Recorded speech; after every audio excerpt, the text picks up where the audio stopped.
मी Narendra Shamrao Dambale, police inspector, Andheri police station, Andheri east. 15 August निमित्त सर्व देशवासियांना शुभेच्छा. तसेच 15 ऑगस्ट निमित्त जी देशाची युवा पिढी आहे, सदर युवा पिढीकरता एक संदेश आहे. जे ड्रगच्या आहारी गेलेले आहेत किंवा व्यसनाच्या आहारी गेलेले आहेत, त्यांनी त्यापासून अलिप्त राहावे. तसेच बरेचसे युवकांना आज कायद्याचं ज्ञान नाही, तरीही त्या युवकांनी कायद्याचं ज्ञान करून घ्यावं, ज्याच्यामुळं बऱ्याचशा गोष्टी त्यांना सहज आणि सोप्या होतील. बरेचसे नियम ते पाळल्या जात नाहीत आणि त्याच्यामुळं एक सशक्त नागरिक ते बनू शकत नाहीत. त्यांनी जर नियमाचं पालन केलं तर ते एक चांगले नागरिक बनू शकतील आणि पोलिसांना सुद्धा त्यांची मदत होईल, हा संदेश देतो. नमस्कार. मी पोलीस उपनिरीक्षक प्रमोद चंद्रकांत निंबाळकर, बोरवली पोलीस ठाणे, मुंबई.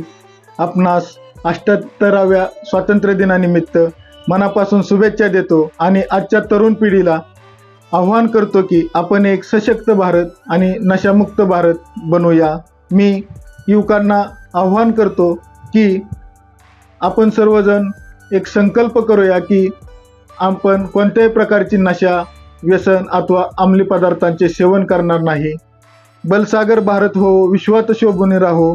जय हिंद, जय महाराष्ट्र, वंदे मातरम. नमस्कार. मी पोलीस उपनिरीक्षक अजय पवार, नेमणूक वांद्रे पोलीस ठाणे, मुंबई. सर्वांना सर्वप्रथम 78व्या स्वातंत्र्य दिनाच्या हार्दिक शुभेच्छा. मी या निमित्तानं सर्वांना एक संदेश देऊ इच्छितो. आत्ता हल्लीच्या काळामध्ये सायबर फ्रॉड हा मोठा आणि गंभीर विषय झालेला आहे. जरी आपणाबाबत जर सायबर क्राईम झालेला असेल तर तुम्ही लगेचच 1930ला कॉल करून तिथे रिपोर्ट देऊ शकता. तसेच जर तुमच्याबाबत काय घडलं तर लगेच पोलीस स्टेशनला रिपोर्ट देऊन, कारण जर तुम्ही लवकरात लवकर जर रिपोर्ट केला तर सायबर फ्रॉड तुमचा वाचेल किंवा तुमचे पैसे गेले असतील ते परत मिळतील. तसेच महिलांकरता मुंबई पोलीस दलाकडून निर्भया पथकाची स्थापना आहे.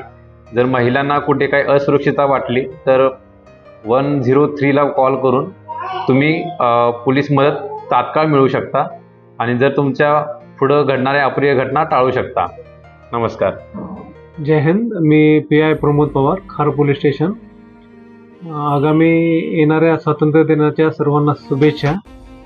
आणि माझं सर्व नागरिकांना, विशेष करून युवकांना आव्हान आहे की त्यांनी आपल्या समाजात जे ड्रग्जचं ॲडिक्शन आहे त्यापासून आपण सावध राहायला हवं आणि त्यापासून जास्तीत जास्त आपण दूर राहायला हवं.